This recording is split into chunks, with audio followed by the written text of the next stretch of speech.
राधे राधे दोस्तों। आज मैं आपको गंगा दशहरा की कहानी सुनाने जा रही हूँ। अगर आपको ये कहानी पसंद आए तो कमेंट बॉक्स में गंगा मैया कीजिए अवश्य लिखिए। साथ ही अगर आप मेरे चैनल पर नए हैं तो मेरे चैनल को सब्सक्राइब कीजिए और बेल आइकॉन पर क्लिक जरूर कीजिए, जिससे हमारे वीडियो के नोटिफिकेशन आपको मिलते रहें। गंगा दशहरा हिंदुओं का एक प्रमुख त्योहार है जो ज्येष्ठ शुक्ल दशमी को मनाया जाता है। इसी दिन माँ गंगा का अवतरण पृथ्वी पर हुआ था। गंगा अवतरण की कहानी इस प्रकार है। एक बार युधिष्ठिर ने लोमश ऋषि से पूछा, हे मुनिवर, राजा भगीरथ गंगा को किस प्रकार पृथ्वी पर लेकर आए? कृपया इस प्रसंग को मुझे सुनाइए। लोमश ऋषि ने कहा, हे धर्मराज, इक्ष्वाकु वंश में शगर नामक एक बहुत ही प्रतापी राजा हुए। उनके वैदर्भी और शैब्या नामक दो रानियां थीं। राजा सगर ने कैलाश पर्वत पर दोनों रानियों के साथ जाकर भगवान शिव की घोर आराधना की। उनकी तपस्या से प्रसन्न होकर भगवान शिव ने उनसे कहा, हे राजन, तुमने पुत्र प्राप्ति की कामना से मेरी आराधना की है, अतएव मैं वरदान देता हूँ कि तुम्हारी एक रानी के 60,000 पुत्र होंगे, किंतु दूसरी रानी से तुम्हारा वंश चलाने वाला एक ही पुत्र होगा।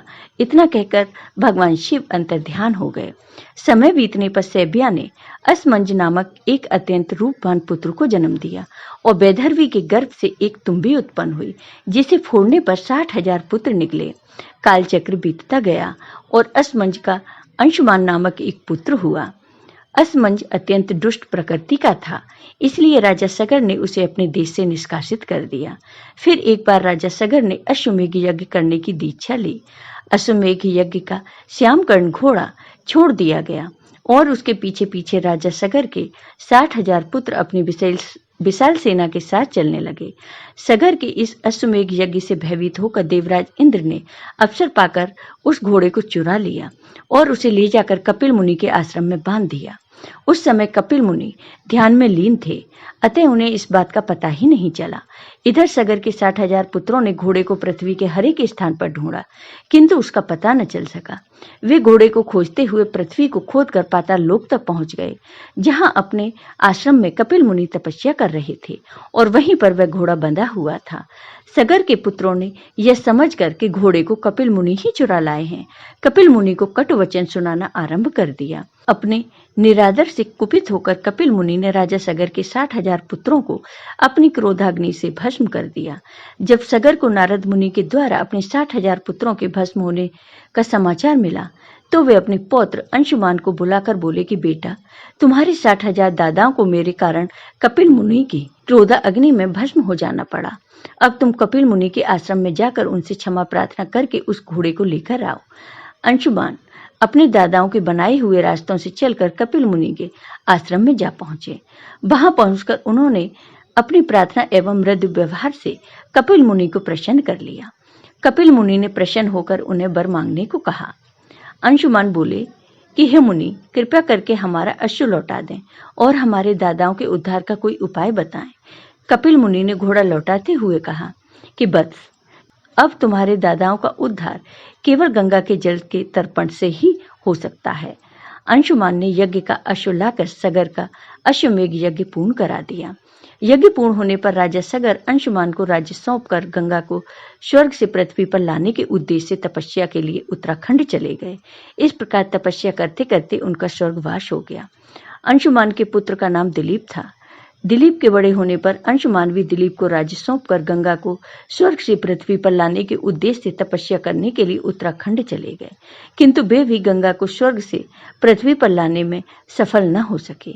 दिलीप के पुत्र का नाम भगीरथ था।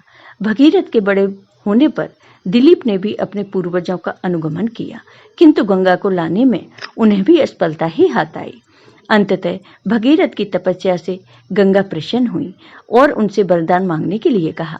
भगीरथ ने हाथ जोड़कर कहा, हे माता, मेरे 60,000 पुरखों के उद्धार हेतु आप पृथ्वी पर अवतरित होने की कृपा करें।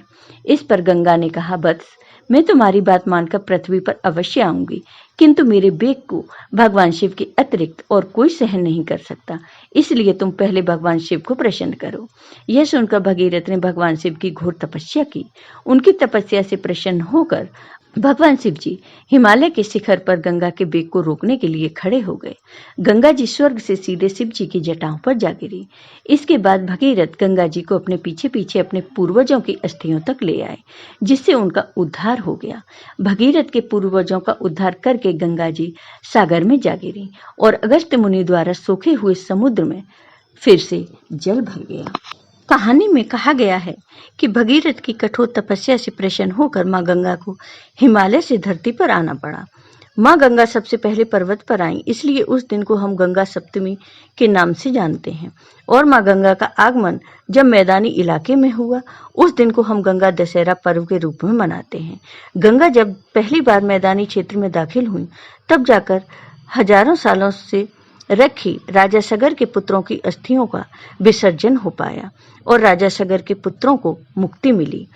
यही कारण है कि आज भी देश के कोने कोने से लोग अस्थि विसर्जन और कर्मकांड करने के लिए हरिद्वार आते हैं।